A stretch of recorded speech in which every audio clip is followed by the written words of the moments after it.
Ayan. Hello. Ayan, nag-record na. Sorry. Kakatapos ko lang nag-mediate sa dalawang mag-asawa. Ako, mag-ingat kayo Wag kasal-kasal agad. Ang kasal, hindi parang mainit na kanin. Pag napasok ka, iluluwa mo. Lalo na kung mayroong batang nadadamay. Pasensya na, alas 5 yun. Hanggang anong oras kami, nag-iyakan pa sila. Nag-ano pa.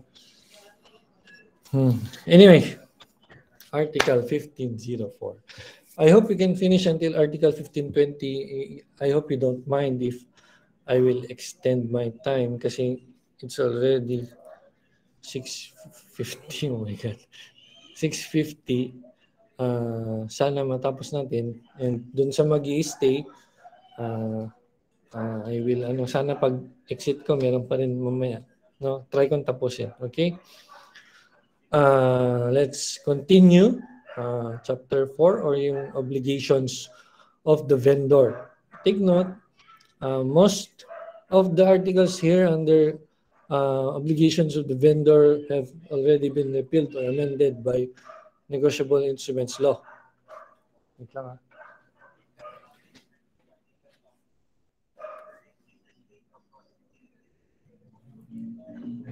Ayan. Pero nonetheless, we will still discuss about them and part pa rin siya ng a lecture natin. So Article 1504, unless otherwise agreed, the goods remain at the seller's risk.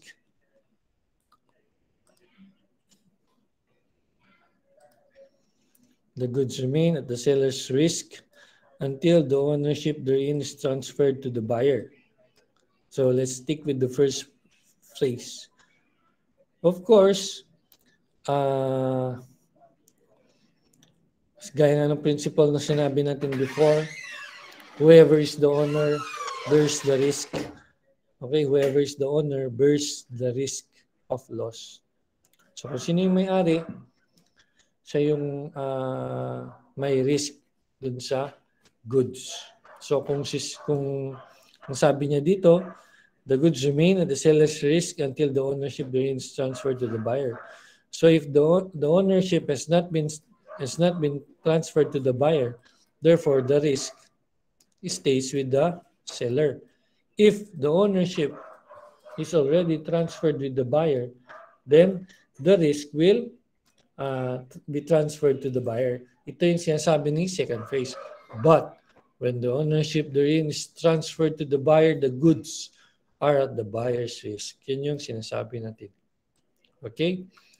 Whether actual delivery has been made or not. Of course, we have discussed in the previous topics the different kinds of delivery. And before that, we even said that it is delivery in the form of tradition that operates to transfer ownership. So ownership is transferred through delivery, and delivery may be actual or constructive or quasi-constructive, which we have already discussed. Okay? Exceptions. That's the general rule. The general rule, the seller bears the risk if the ownership has not been transferred. If the ownership has been transferred, then the buyer will bear the risk. That's the general rule. Exception?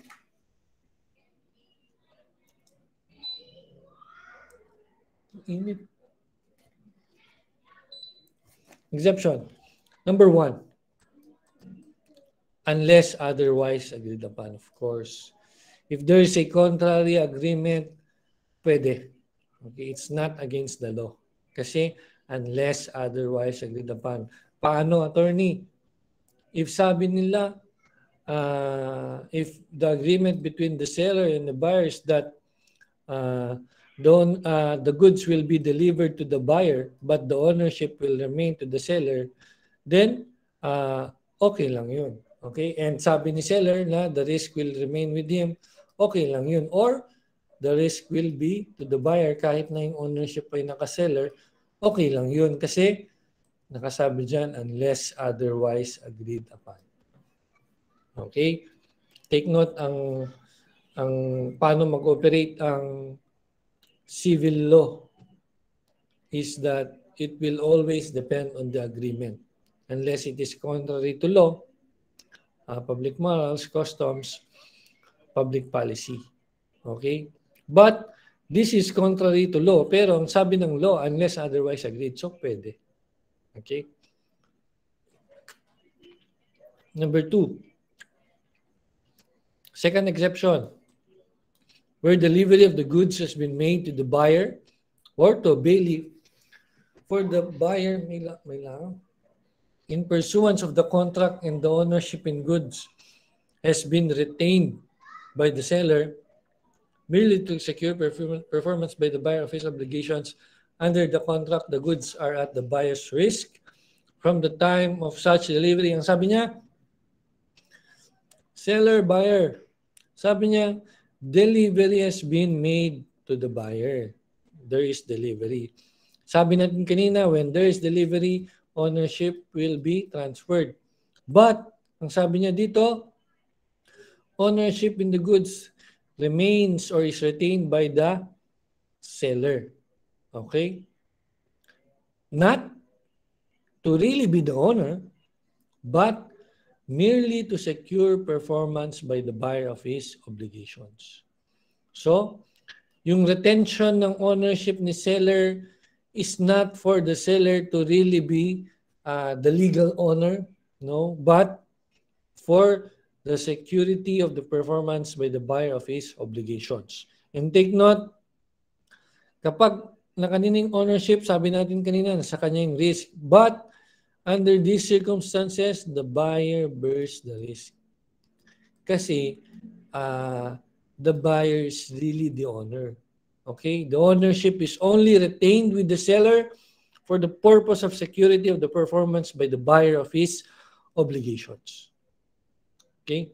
Number 3, where actual delivery has been delayed through the fault of either the buyer or the seller, then the risk will be on the party at fault or the party in fault. Okay? Just like what you have discussed in your obligations and contracts, you were able to discuss about delay, diba? When there is delay, there is a party is at fault. Okay, and when there is delay, how can there be delay? There can be delay when there is demand. Okay, so pag nag-demand na yung either party, whether it be the buyer or the seller, okay, then there will already be what we call a delay. Okay? Sir, paano magkaka-delay ng delivery? Hindi naman si buyer yung magde-deliver, si seller naman yung magde-deliver. Paano magkakaroon ng delay sa delivery? Diba? Oo nga no. There could be a delay in the delivery if the buyer, through his fault,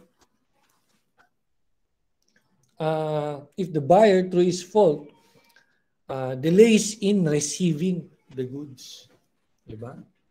Gaya pang nag-order kayo ng Lazada o ng Shopee, and sabi ni Shopee driver o ni delivery or ni Ninja Van, ma'am, nandito na po yung order niyo sa house niyo. Kuya, wala po ako dyan sa bahay namin eh.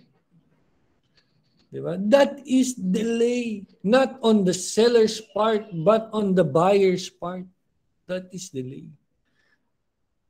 Diba? Ginawa na ni seller through a common carrier, diba? Which could be a Ninja Van, na i-deliver yung goods. Pero nagkaroon ka ng delay. Okay? The risk is on the part of the party in fault or the party at fault. Okay? So, kung si party in fault, si buyer, hindi niya natanggap, pag nawala yung item, okay, kasalanan mo, buyer, kasi dineliver yan sa'yo. Dineliver yan on time ni Ninja Van sa'yo. Ba't hindi mo ni-receive? Pag nawala yan, of course, there could be fault on your part. Diba? Although, when it becomes a full-blown case, diba, one of the parties can raise na hindi, si seller pa rin, hindi, si common carrier, hindi, si buyer ang may kasalanan. So, it will depend on the case. Okay? Pero ang sabi niya dito, the risk will be on the part of the party in fault. Okay? I hope you understand Article 1504. Let's proceed. Ang tatandaan niya lang dito, whoever is the owner bears the risk of loss. Siyempre, kung sa'yo yung cellphone, siyempre pag nawala yan, you bear the risk of loss. Kung hindi sa'yo yung cellphone, kahit naman mawala yan, hindi naman sa'yo yan, di ba? That's the logic, the common sense of it. Article 1504. Article 1505.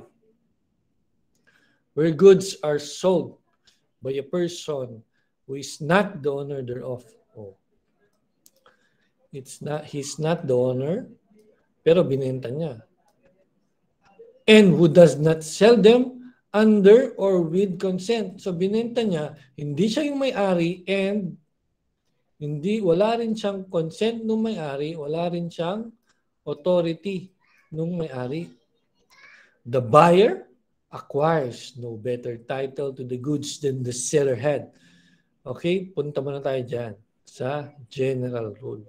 Sabi niya, the buyer acquires no better title to the goods than the seller had. Meaning, si seller na hindi may-ari at walang consent ng may-ari at walang authority ng may-ari, okay, hindi niya maita-transfer yung goods. Yung ownership ng goods. Pwede niya i-transfer yung goods. Pero yung ownership ng goods, hindi niya ma-transfer. Why? Because the seller himself has no title to the goods. Then, therefore, the buyer cannot acquire title or a better title than the seller. Kahit pa sabihin niya, buyer in good faith siya. Okay? But we will get into that later. How can we consolidate these articles and how will we apply these articles?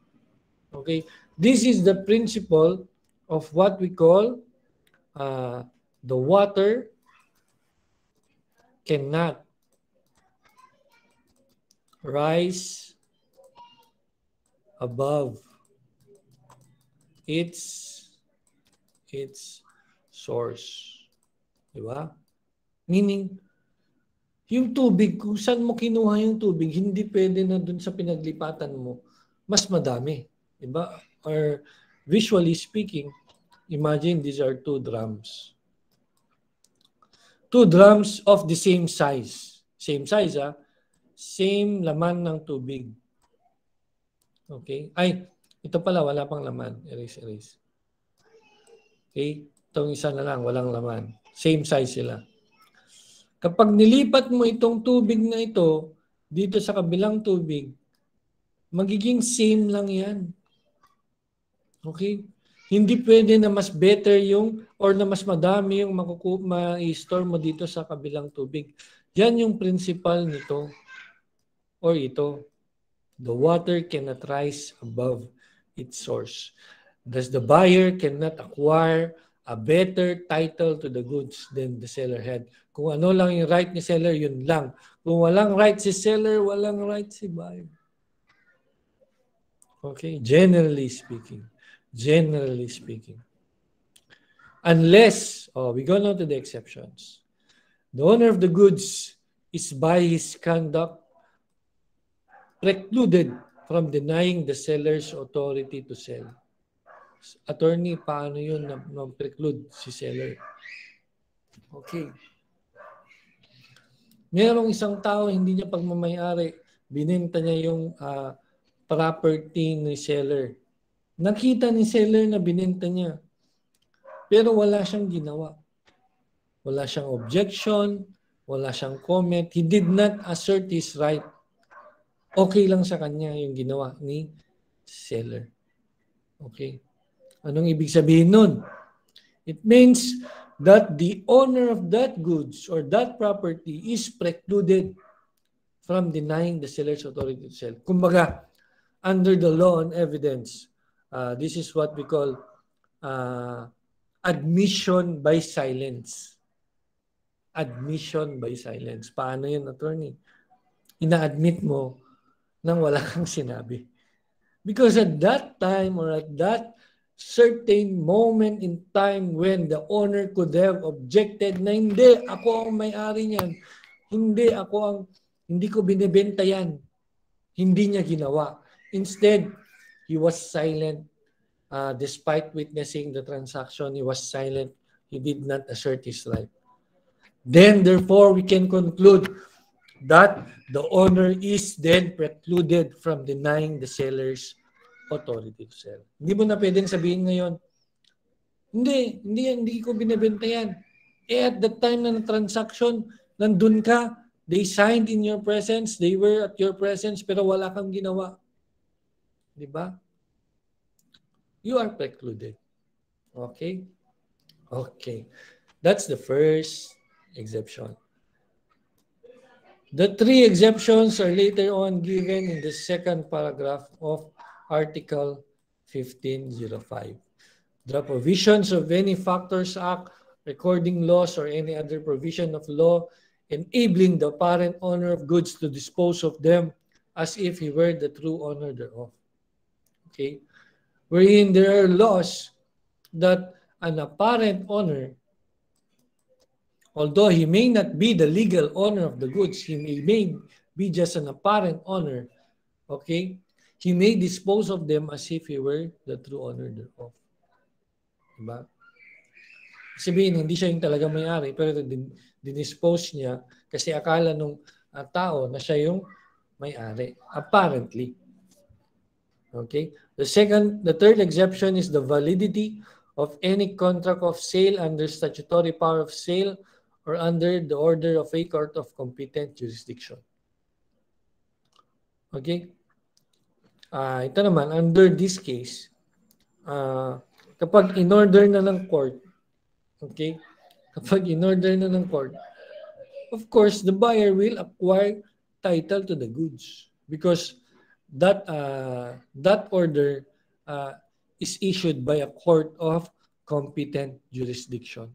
Kapag sinabi nating court of competent jurisdiction, ibig sabihin, yung korte na yan ay may authority to issue that order or na maglabas ng ganyang decision.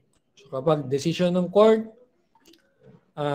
na that property be sold or that property be under the ownership of this or that, then so be it if that court has the competent jurisdiction.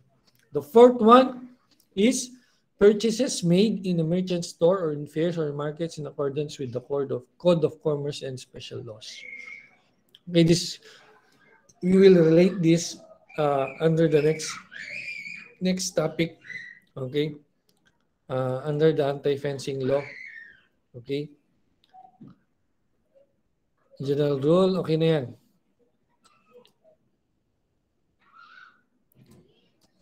Okay na rin to. Exceptions. Definition of store, of course. Goods are kept and sold by one engaged in buying and selling. Article 1506, where the seller of goods has a voidable title, but his title has not been avoided at the time of the sale. The buyer acquires a good title to the goods, provided he buys them in good faith for value and without notice of the seller's defect. This one we will relate to the previous article. Diba? Pero, take note, the seller has a voidable title. Attorney, anong voidable title? We have discussed this in our previous discussions and you have learned this in your obligations and contracts. Diba? Paulit-ulit noon, sinabi ko, voidable is a contract that is valid until annulled. Okay? It is valid until annulled. Okay? Meaning, if this contract is not been avoided or annulled, then that contract will remain to be valid. Yun yung sabi niya sa second phrase. But his title has not been avoided at the time of the sale. Therefore, in other words, valid. Diba? Hindi pa daw na-avoid ng time ng sale. Therefore, valid. Therefore, the buyer will acquire a good title to the goods. Okay? But there is a proviso. There is a proviso. Anong sabi ng law? Provided he buys them in good faith for value and without notice of the seller's defect of title. Okay? So common sense, if the title has not been avoided or declared null and void, then the title is still valid. Therefore, I can still sell whatever goods I have kung valid pa yung title ko. And pwede ko siyang i-transfer. Okay? Only when it is declared void or null, okay, that I may not be able to transfer and the buyer may not be able to acquire a good title to the goods. Kaya sinasabi dyan na dapat in good faith. Kasi minsan, ang alam ng party, okay, kunwari, alam niya na pwedeng ma-void yung title niya. So, habang valid pa lang, ibebenta niya na yan sa kakilala niya. Okay? Minsan, yung kakilala niya na yun, okay, alam na ma-void na yung title. Pero hindi pa na-void. Therefore, having knowledge of any defect, gaya ng third na requisite, or any parang irregularity in the ownership of the seller is tantamount to bad faith. Wala ka ng good faith dyan. Kasi alam mo na alam mo na yung history, alam mo na kung bakit binibenta sa'yo and binili mo, that could be tantamount to bad faith. Minsan, binibili yan o binibenta rin na wala naman talagang binayaran. Diba? It was not issued or bought for value. Kaya dapat it must be bought for good faith, value, and without notice of the seller's defect of title. Okay? What is the reason behind this law? Of course, since voidable yan, valid pa yan until annulled.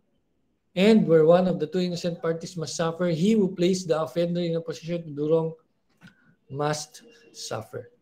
Okay? And this one, purchased from a thief, we relate this one with the anti-fencing law. The true owner can get back the object without reimbursement.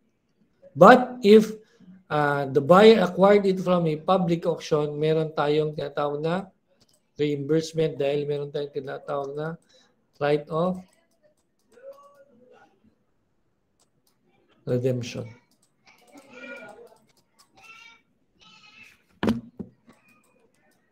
Okay?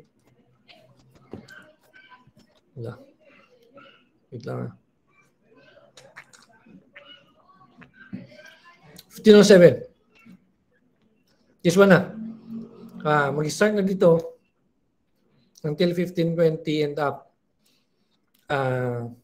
Halo na ito ng negotiable instruments law.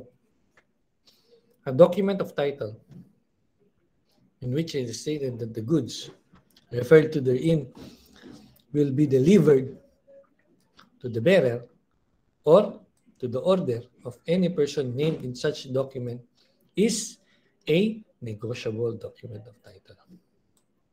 Sabi niya, if a document of title is has or may be delivered to the bearer or to the order of any person, then that document of title is a negotiable document of title. Magulo pa sa inyo yan ngayon. No? Isa-isayin natin. Ang bearer, to bear arms, di ba? Sabihin, hawakan. Hawak. Okay? Kapag hawakan mo yan, ibig sabihin, ikaw yung bearer. Okay? Kapag hinawakan mo. Okay? Or, in other words, holder. Sa legal language kasi ang tawag nila bearer. Pero in a simple term, holder, kung sino daw yung may hawak ng document of title. Ibig sabihin, let's say for example, I am holding a document of title. I am the bearer. Okay? Kapag pinasa ko sa ibang tao, hinawakan niya yung document of title, he or she is the bearer. Okay? Yun yung bearer. Kung ganun daw yung document of title na may nakalagay dun na uh, uh, to the order of the bearer or to be delivered to the bearer, then that document daw is negotiable. Negotiable meaning I can use that to negotiate or I can use that in a transaction. I will explain later why we can use that. Okay? Or, kung hindi delivered to the bearer, delivered to the order of any person. Meaning,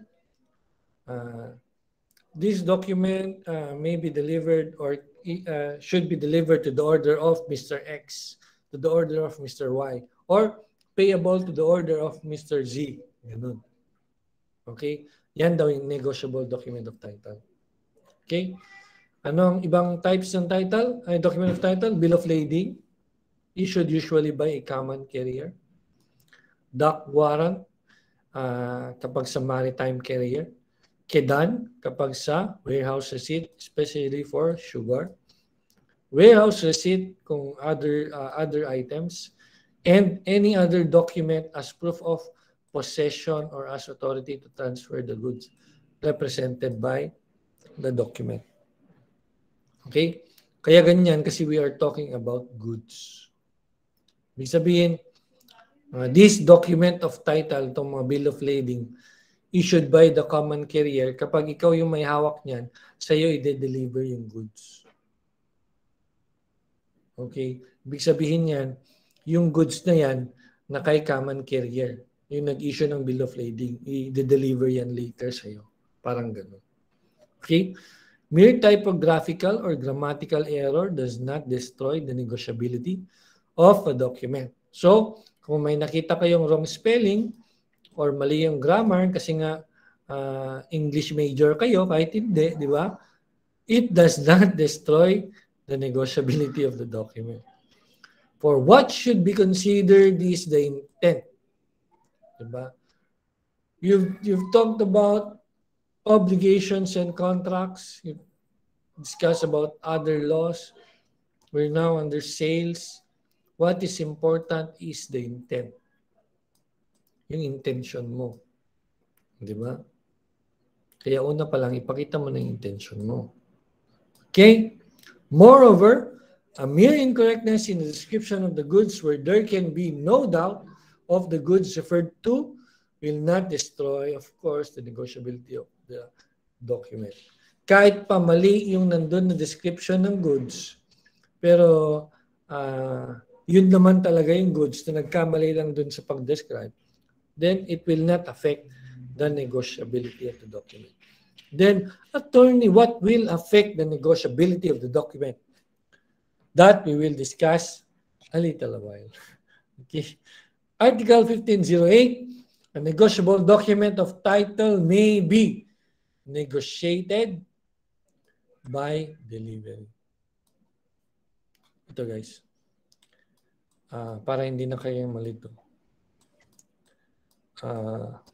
Dalawa yan, under document of title or negotiable document of title or negotiable instrument. Okay? Kapag ni-negotiate mo ang isang document of title na negotiable, okay? Ibig sabihin, you're using it like money. Okay? You're using it like a money. You're able to do transactions with it by just having that document. Okay? Ang sabi dito, by delivery. Okay? Ibig sabihin, this negotiable document of title or these negotiable instruments, okay, they are treated kasi under the law. When this law was passed, they are treated like cash. Ano ang quality ng cash being accountancy students? Cash are liquid assets. Di ba? They are liquid assets. Kaya kapag binigyan mo ng pera, bibili ka, tatanggapin. Kasi nga, they are liquid. Ganyan ang trato sa negotiable document of title or negotiable instrument. Yun ang negotiation. Okay? Ang transfer or assignment, hindi mo ine-negotiate. Wala kang bibilhin in exchange.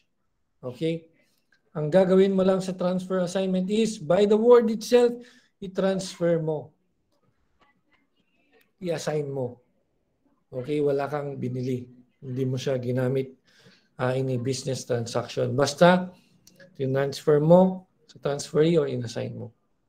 Okay? I hope that's clear. So, a negotiable document of title may be negotiated by delivery. Okay? Ano yung ibig sabihin natin dalawa? Number one, by mere delivery. Okay? By mere delivery. Attorney, paano yung by mere delivery? O yan. Pwede mo. Yan ang by mere delivery. Deliver mo, ibigay mo. Di ba? Ano yung by endorsement coupled with delivery? Yan.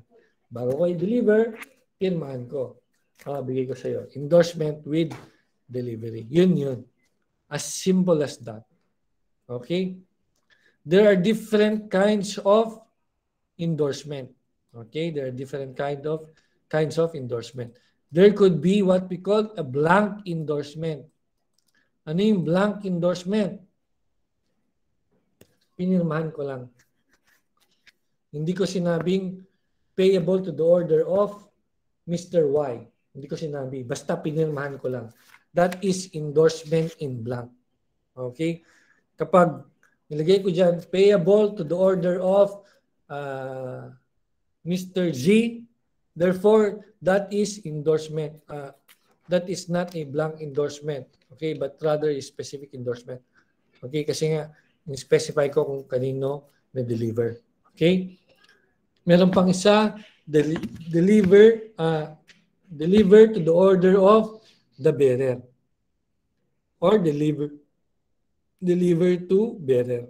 Ibig sabihin nun, kung sino ang may-ari, ay kung sino ang may hawak nung document or nung document of title, okay, sa kanya i-deliver siya yung may title dun sa goods.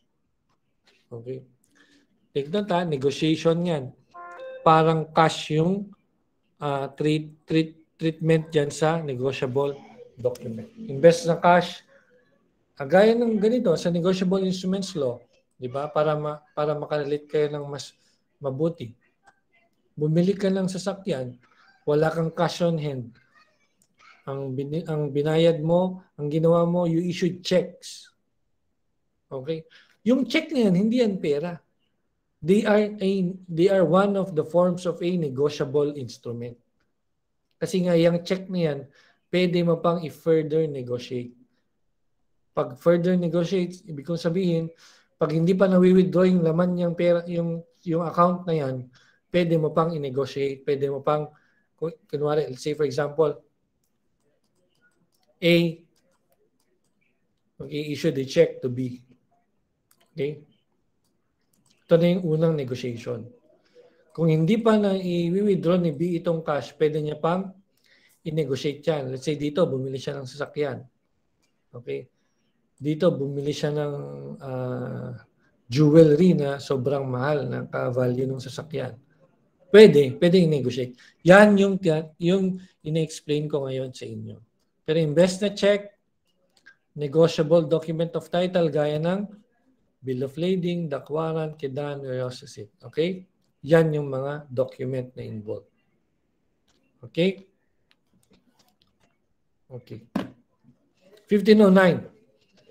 A negotiable document of title may be negotiated by the endorsement of a person to whose order the goods are by the terms of the document deliverable. Anong ibig sabihin nun, Tony? Punta muna tayo sa first sentence. A negotiable document of title daw, manenegotiate yan nung tao na to whose order the goods are by the terms of the documents deliverable. Okay, let's say for example, merong document of title na initial payable to the order of B. Okay. Si B, since ang nakalagay dyan, payable to the order of B. Si B ang may right na mag-negotiate yan. Therefore, pwede niyang i-negotiate yan in blank, yung sign lang, di ba? Naalala niyo yan kanina. Or, pwede niyang sabihin dyan, payable to the order of C.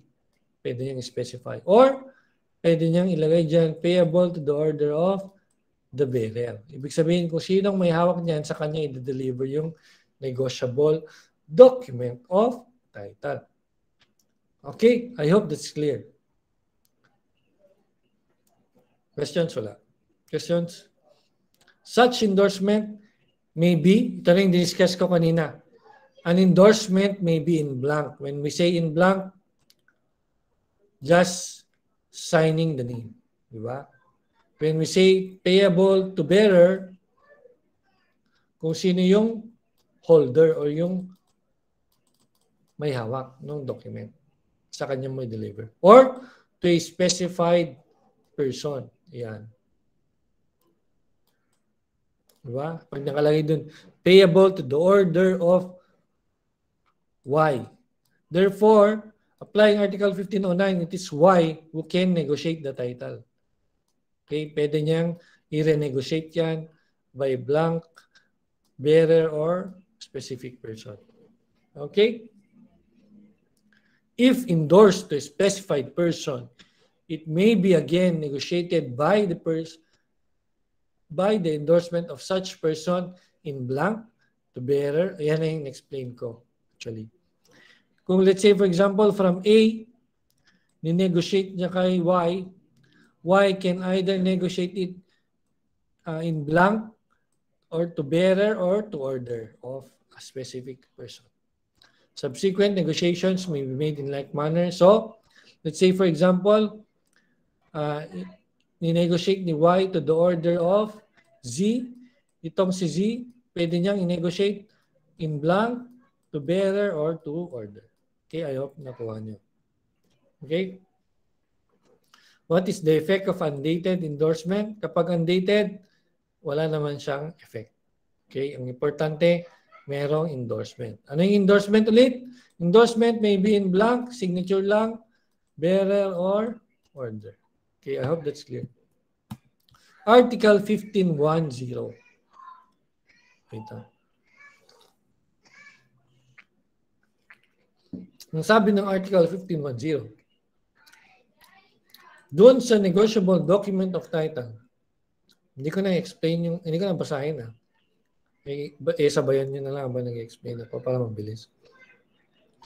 Kapag daw may nakalagay na non-negotiable sa document of title or not negotiable,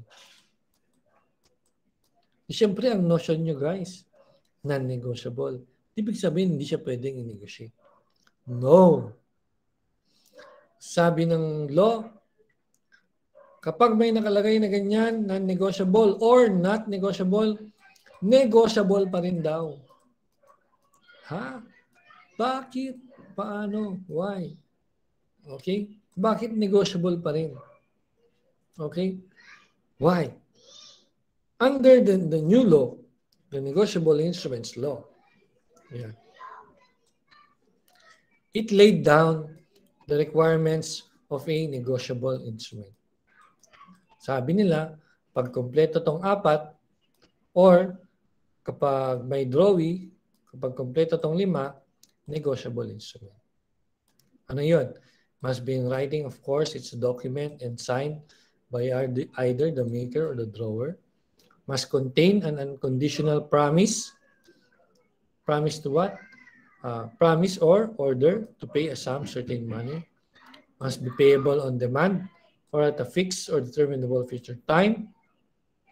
Must be payable to order or to bearer. Or kung may drawee, the drawee must be named. Kung hindi naman napangalanan si drawee, it must be indicated with reasonable certainty. Ngayon, kung kompleto itong 5 or itong 4, as the case may be, okay, then it is a negotiable instrument. Kahit pa may nakalagay dyan, not negotiable. Kahit pa may nakalagay dyan, non-negotiable. Kapag kompleto ito, it is negotiable. Okay? I hope that's clear. Attorney, that is under the new law. How about under the old law or the previous law? Okay? Bakit negotiable pa rin? Wala naman requirements na gaya ng new law. Why? Because these documents of title are issued by the common carriers or warehouse receipts, guaranteeing that these goods are presently or currently under their possession. If you will use these goods to be able to transact in a certain transaction, then these documents will guarantee that these goods are in the warehouse or with the common carrier. Kaya kahit nakalagay dyan, non-negotiable or not negotiable, you can still negotiate it kasi nga they are backed up by the certification or by the contents of the documents of title na meron sa kanila yung goods. Okay?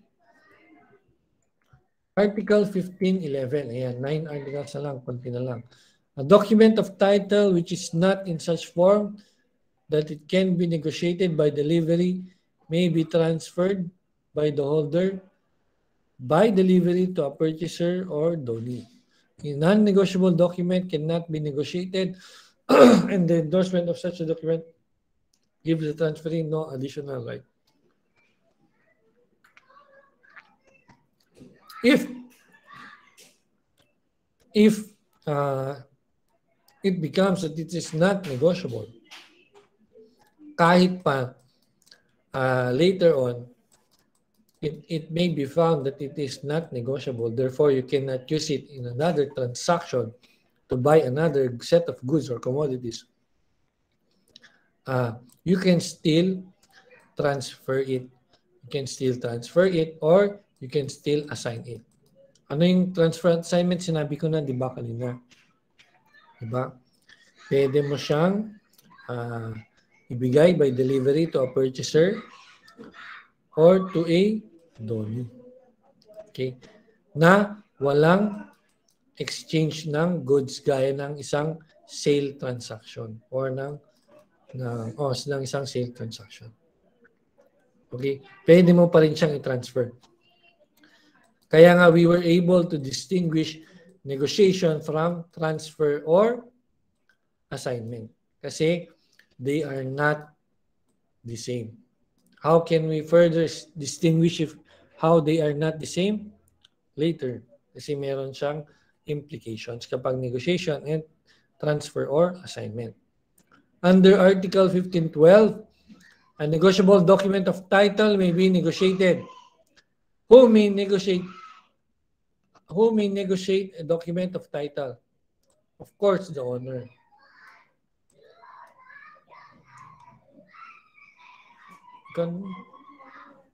By any person to whom the possession or custody of the document has been entrusted by the owner. So if hindi naman si owner, any other person who has the possession or custody, as long as it is entrusted or authorized by the owner. Who bears the loss in case of unauthorized negotiation? If trustee betrays the trust and negotiates the document to another in faith, the real owner cannot impugn the negotiation. As between two innocent persons, he who made the loss possible, of course, should bear the loss without prejudice to his right to recover from the wrongdoer. Meron pa bang tao? Meron pa. Thank you. 1513. A person to whom a negotiable document of title has been duly negotiated. Yan na. Okay, ito na yung sinasabi ko na difference between negotiation and negotiation from transfer or assignment. Kapag negotiation, okay, the endorsee or the person to whom the document of title has been negotiated acquires, ano yung ma-acquire niya? The title to the goods. The title to the goods. Okay? So he acquires title to the goods or ownership. Kumbaga. Ano pa? The direct obligation of the bailee issuing the document to hold possession of the goods for him according to the terms of the document. Okay? As fully as if such bailee had contracted directly with him. This is the effect of negotiation. The endorsee acquires the title and the endorsee or the person to whom the negotiable document of title has been negotiated acquires the obligation of the bailee. Ibig sabihin, ganito kasi yan. Si bailee, nag-issue ng document of title, kunwari bill of lading, kunwari common carrier siya. Bill of lading ang in-issue niya. In-issue niya yan originally kay, let's say for example, kay C. Ngayon, si C, ngayon, ang obligation ni bailee, i-deliver itong goods kay C. Habang hindi pa na-deliver, si bailee may obligation to hold the goods. Okay? Kapag nag-order na si C or pinakuha niya na, saka i-deliver ni bailee. Okay? Ngayon, kung hindi pa pinadeliver ni C or hindi pa dineliver ni bailee at tinegotiate niya sa ibang party, let's say for example si D, at finurther ni-negotiate kay E, okay? Kapag negotiation ito lahat, okay, si E, sabi ng 1513, will acquire the title and the document to hold possession of the goods for him according to the terms of the document. Na parang, ibig sabihin, si bailee, he will hold the goods for E. Na parang, siya yung kakontrata ni bailee before. Eh, hindi naman. Si E naman ang kakontrata niya before, hindi si E. Pero dahil negotiation yan, ang magiging outcome niya is bailee will hold the goods for E. Okay? I hope you get that. Okay? So, kapag negotiation, dalawang ma-acquire ni endorsee or nung person na nakareceive ng document. Yung title and the obligation of the bailee to hold the possession of the goods for him. Kapag gusto na ni E, pwede nang i-deliver sa kanya. Or pwede niya pa yung i-negotiate pa sa iba. 1514. A person to whom a document of title has been transferred, hindi negotiated, di ba? But not negotiated, sabi niya dyan. In-emphasize niya. Acquires thereby as against the transfer the title to the goods. So kapag transfer, ano ang ma-acquire ng transferee? Title to the goods. Okay? Compare that with negotiation. Negotiation, title, and the direct obligation of the bailee to hold possession of the goods for him. Okay? Pero may qualification. Meron tayong qualification. If the document is non-negotiable, take note, non-negotiable, such person also acquires the right to notify the bailee who issued the document of the transfer thereof, and thereby to acquire the direct obligation of such bailee to hold possession of the goods for him according to the terms of the document. Meaning, if the document is non-negotiable, may right si transferee, let's say for example,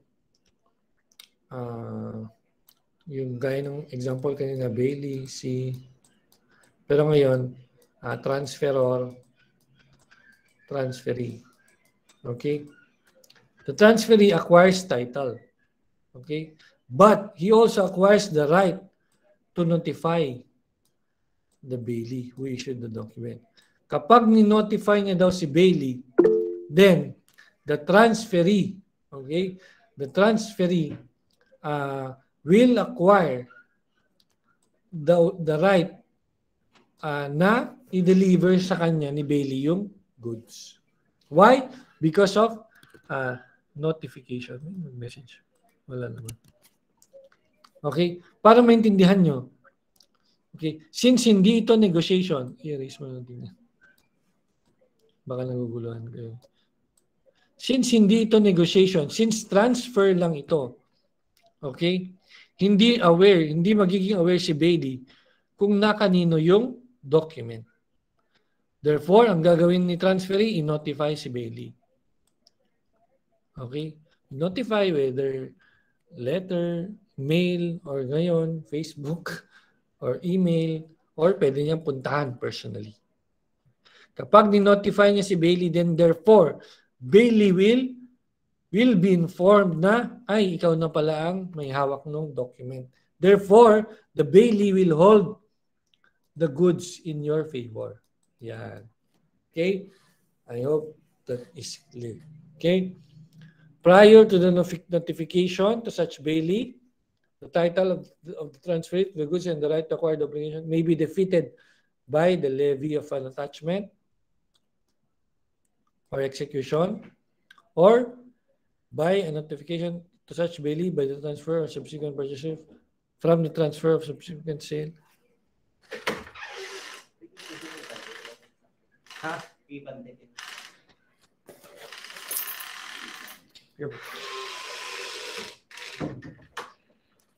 Kapag hindi pa na-notify si Bailey, okay, pwede pang ma-defeat. Kapag hindi mo na-notify si Bailey, pwede pang ma-defeat yung rights ni transferee. Through what? Through levy, attachment of execution, upon the goods by the creditor of the transferor. Okay? Take note. This article speaks, ito, natapos na natin ito, speaks of the right of a transferee, which is to acquire a title. Pero, kung non-negotiable, di ba? We have discussed kung non-negotiable and the transferee notified the Bailey, then therefore the Bailey will hold the goods in favor of the transferee. Okay? Note that the transferee does not acquire directly. Okay? Yan nga yung sabi ko. Kailangan pa niyang i-notify si Bailey bago ma-acquire niya yung right nung Bailey na i-hold yun para sa kanya. Nag-gets nyo ito ang involved dito is goods. Okay? Si Bailey, yung common carrier, nasa kanya pa yung goods na hinahawakan niya. Okay? Kung hindi niya alam na na-transfer na to, hindi niya alam kung kanina niya i-deliver. Pero kung i-notify ni transferee, then therefore alam niya kung kanina niya i-deliver or i-hold yung goods. Ayan. Who can defeat the rights of a transferee? Sabi ko kanina, levy, attachment, or execution, or notification to such Bailey by the transferor or subsequent purchaser from the transferor. Subsequent purchaser from the transferor. Itong levy or attachments, these are court orders. Okay? Ini-issue yan ng court kapag napatunayan na in a collection of sum of money, you really do owe creditor a certain amount of money at wala ka ng pera, they can levy your personal property or attach your real property. Or pwedeng notify ni Bailey or subsequent purchaser from the transfer. 1515, where a negotiable document of title is transferred for value. Take note, the words, be careful. Transferred ang sabi niya dito, hindi negotiated. Okay? Where a negotiable document of title is transferred, hindi negotiated. By delivery, ibig sabihin, gaya ng example natin kanina, transfer lang by delivery, pero the endorsement of the transfer is essential for negotiation.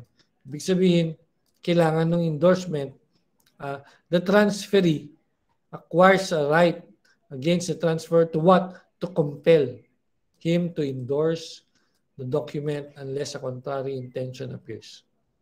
The negotiation shall take effect as of the time when the endorsement is actually made.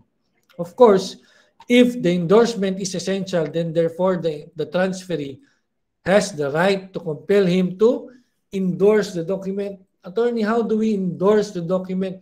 We endorse the document by signing. Yun yung blank endorsement. Or by signing and then saying payable to the order of payable to bearer. Diba? Yun yung endorsement.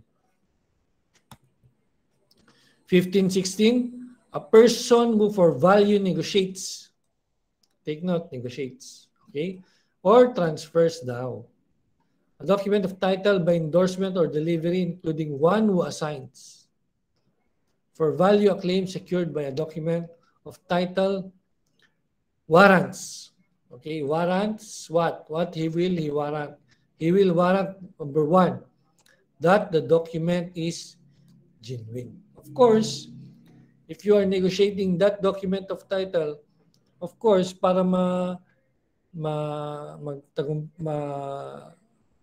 ma-fulfill yung transaction nyo, you must warrant that the document is genuine. Therefore, if ni-negotiate mo yan, kahit wala kang winarant, kahit hindi mo sinabi, okay, by mere negotiating, by mere transferring, by mere assigning, you are warranting that that document is genuine. Okay? And that you have the legal right to negotiate or transfer. Wala na dun sa pagtra-transferan mo yan. Hindi niya naman malalaman yan. Therefore, the presumption is you are warranting na meron kang karapatan dyan na mag-transfer. Diba? Wala pa namang kaso yan. Kaya, ginagaranti mo na genuine yan, may right ka, and you have knowledge of no fact which would impair the validity or worth of the document. Wala kang alam na defects or na irregularities ng documents. Para sa iyo para sa iyo kanyan. Hindi para sa iyo ang laban na to. Para sa iyo wala siyang, kumbaga, hindi siya perfect ang term eh. Kumbaga, wala siyang defects. O, di ba? Regular siya ng document. Okay? Ganun yun. You are warranting that. And that, you have the right to transfer the title to the goods. Okay? Take note of this. Take note of these warranties. If you are going to negotiate, transfer, or assign the document of title, you are warranting that the document is genuine. You are warranting that you have the legal right to negotiate. You have knowledge of no fact na may defect yan or impairment, or you have the right to transfer. Okay? Take note of the warranties.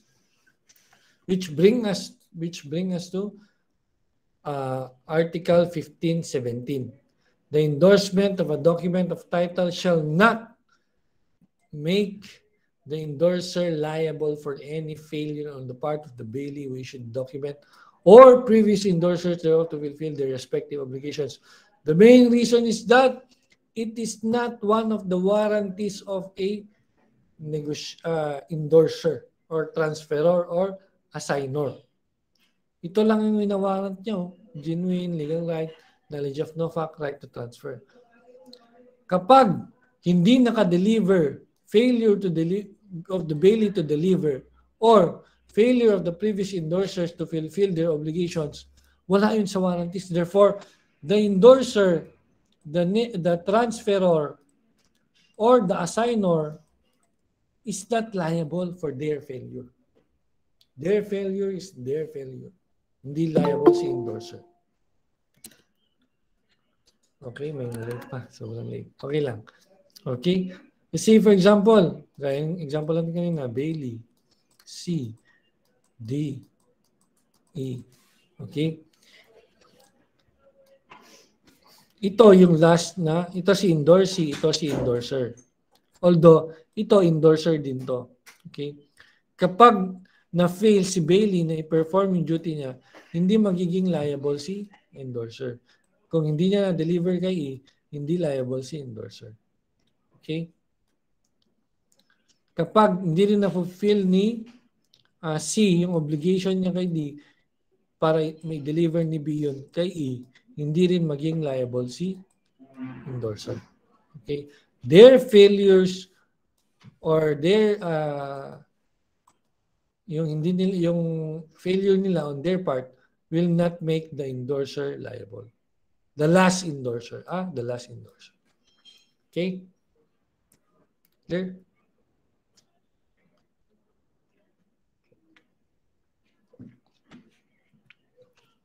Last three articles.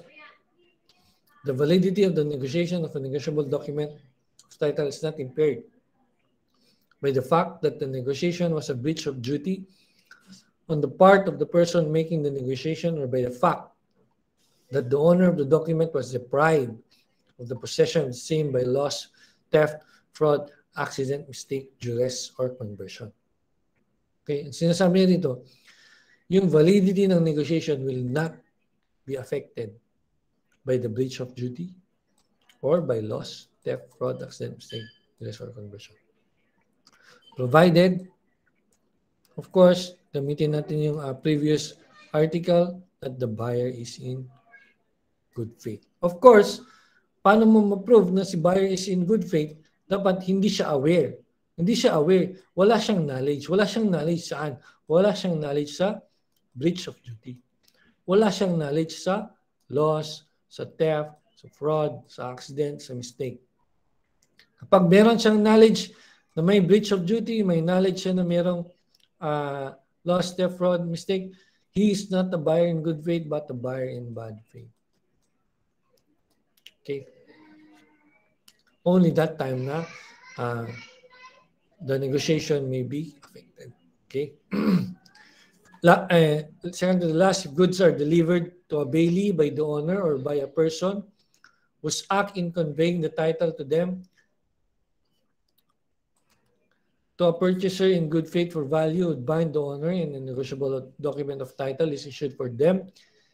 They cannot thereafter, while in the possession of such bailee, be attached by garnishment or otherwise, or be levied under an execution unless the document be first surrendered to the bailee or its negotiation. Meaning, you cannot attach the goods.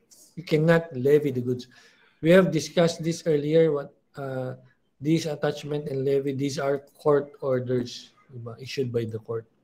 Kung wala ka ng pera, pero may ari-arian ka pa, pwede niyang habulin through attachment or through levy. Except if the document is surrendered to the bailee or the negotiation of the document is enjoined. The bailee cannot be compelled to surrender the goods except if it is surrendered to him. Okay, meaning the document of title is surrendered to him. Of course, siya nga yung bailee, siya yung magde-deliver ng goods. I-deliver niya lang yan kung may pinakita ka na hawak kang document of title. Sa kanya yung bibigay sa'yo. Diba? Or the document is impounded by the court or held by the court or confiscated by the court. Last article, 1520, a creditor whose debtor is the owner of a negotiable document of title shall be entitled to such aid from courts of appropriate jurisdiction by injunction or and otherwise in attaching such document or in satisfying the claims by means thereof as is allowed at law or in equity in regard to property which cannot readily be attached or levied upon by ordinary legal process. Of course, as a creditor, you have the right to be secured from the debtor. And the court will aid you through injunction and other court processes or in other remedies. Diba? You can either, kung i-further negotiate ni debtor yan, you can go for injunction para hindi niya na i-negotiate yan. Or, otherwise, in attaching such document, pwede niyang ipa-attach mismo yung document. Or ipalevy mismo yung document. Or, in satisfying the claim, mag-file siya ng collection case. Diba? Kung may utang ka, kasi nga, debtor ka, may utang ka sa creditor, file a collection case. Okay? Okay. So, any more questions? May questions ba?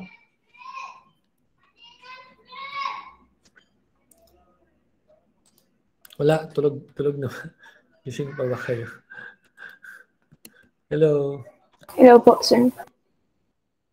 Announcements. Next week, quiz, Tuesday. Okay, same time, departmental quiz. Okay. Relate this to everyone. Coverage will be from the beginning of the midterms until 15-20. And then, after that, mag-meet tayo para meron pa tayo may dagdag for midterm exam. Okay? Questions? Wala na. Let's call it a night. Good night. Thank you guys. Thank you. Thank you po, sir. Good night po. Thank you, sir. Thank you, sir. Thank you, sir. Good night po. Bye po. Good night. Thank you, sir. Po, sir. Thank you po.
Jade. Oy, Jad Sander. Pre, recess na pre. Recess na pre. Sige, sleep tight. Good night. Jade.